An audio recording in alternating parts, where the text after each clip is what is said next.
Oranges का season है और सर्दियाँ भी हैं। अब बहुत सारे लोगों का ये मानना होता है कि ठंडी के टाइम पे अगर हम खट्टी चीज़ें खाते हैं तो गला ख़राब हो जाता है, सर्दी लग जाती है। स्पेशली पेरेंट्स अपने छोटे बच्चों को नहीं देते हैं कि ये संतरा खाएंगे तो उनको सर्दी पकड़ जाएगी, गला ख़राब हो जाएगा।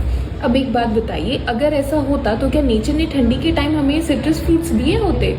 नहीं ना। इनफैक्ट सिट्रस फ्रूट्स में तो बहुत सारा विटामिन सी होता है जो हमारे इम्यून सिस्टम को सपोर्ट करता है। तो इस सर्दी, कोल्ड, फ्लू से सेफ रहने के लिए, उससे लड़ने के लिए सिट्रस फ्रूट्स को अपनी डाइट में इंक्लूड कीजिए, खुद भी खाइए और अपने बच्चों को भी खिलाइए।